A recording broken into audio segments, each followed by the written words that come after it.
Sou empregado com carteira assinada. Recebo, portanto, meu salário e sou contribuinte junto ao INSS e pago na condição de contribuinte empregado. Mas eu desejo também pagar um adicional para ter uma média de salário de contribuição maior e assim obter uma, uma aposentadoria maior, talvez um auxílio-doença maior. Como fazer? Posso fazer isso? Meu nome é Guilherme Colim, do canal Saiba Direito, sócio do escritório Colim, Ramos e Jesus Advogados. Por favor, curta, comente, compartilhe, por favor, não pule as propagandas e vamos lá. Olha só, a figura do contribuinte facultativo, ela é destinada a quem não trabalha, quem tem condições de efetuar as contribuições, mas não exerce atividade laboral. É o estudante, é a dona de casa, é aquela pessoa que está desempregada, mas tem reservas financeiras, né? De onde ele vai tirar o dinheiro não vem ao caso. E ele deseja pagar para ter a proteção previdenciária. Esse é o facultativo. Quem trabalha como empregado não pode contribuir como facultativo. Então sobra a opção de contribuir como contribuinte individual. Mas existe um alerta importante aqui que seja feito. Teoricamente, isso é teórico, pessoal. É o que está na lei.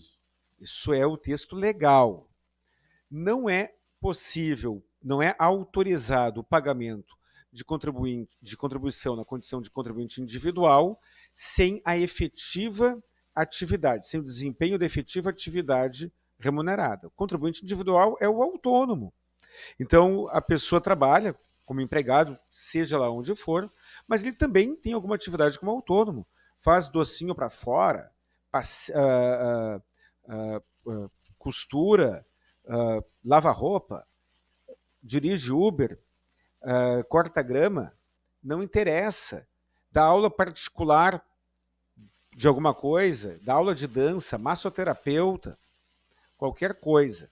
E aí, então, essa pessoa que exerce essa atividade, ela é contribuinte obrigatória também sobre essa atividade. O pagamento como contribuinte individual não é opcional. E ele é vinculado a uma efetiva atividade. Isso é o que diz a lei. Na prática, o que acontece? Muitas e muitas pessoas fazem exatamente isso. Tem o seu salário de empregado e efetua pagamentos adicionais como contribuinte individual, e o INSS costuma contabilizar estas contribuições sem exigir a prova do efetivo desempenho da atividade. Ele costuma não exigir, mas ele não é proibido, ele não está impedido de exigir e nós não temos nenhuma garantia de que ele não exigirá. Caso a pessoa exerça alguma atividade como autônoma, além da atividade de empregado, está tranquilo, está dentro da lei. Mas ainda assim é bom, apenas dentro daquela quase paranoia, né, de querer minimizar os riscos, né, é bom ter alguma prova daquilo. Uma das provas de alguma atividade autônoma é o alvará municipal, por exemplo. É uma prova documental, é óbvio que esta prova não encerra o assunto, mas é um documento. E agora, outra pergunta, não foi o questionamento que eu recebi, mas uma ponderação adicional. E qual atividade é a mais recomendada como a atividade autônoma?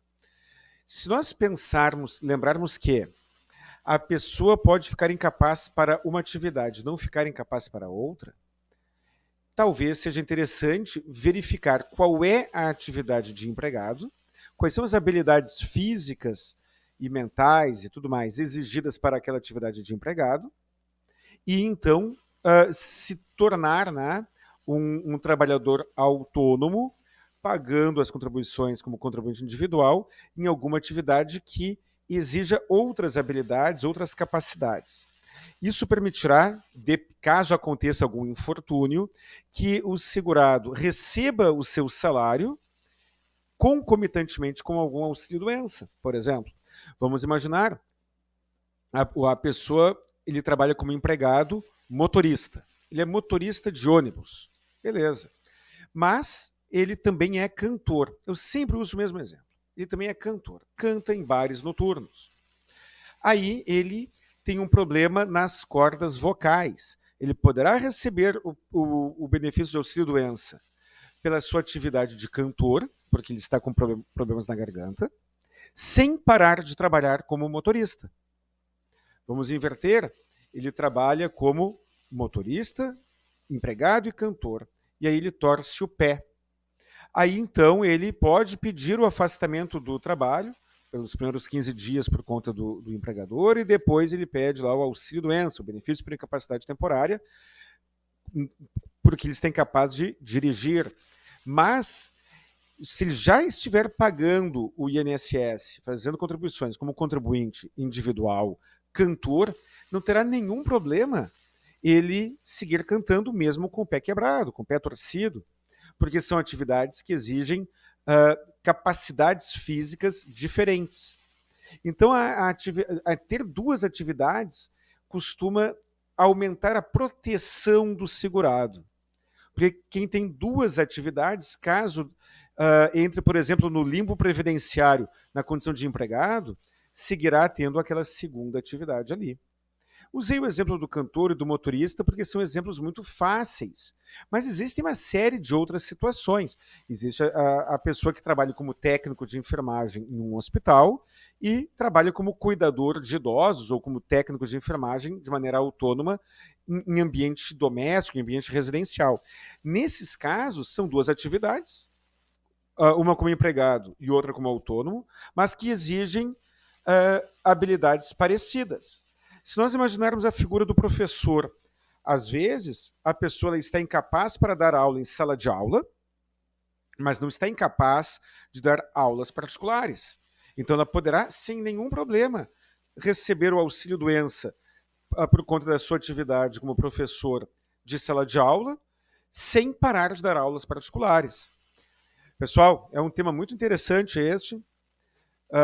Estou aberto para trocar ideias. Se você for advogado, principalmente, deixe algum comentário, me diga se você já se deparou com alguma situação parecida com essa, se você já viu algum segurado sendo compelido a comprovar a efetiva atividade como individual para fins de aposentadoria ou auxílio-doença.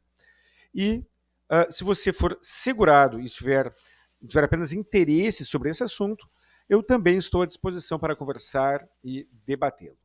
Pessoal, mais uma vez eu peço, por favor, que se inscreva aqui no canal, curta, compartilhe, não pule as propagandas e maratone esses vídeos aqui.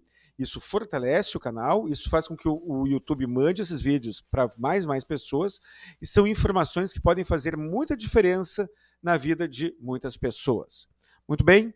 Então tá, acabou a enrolação, muito obrigado, pessoal, um grande abraço e até o próximo vídeo.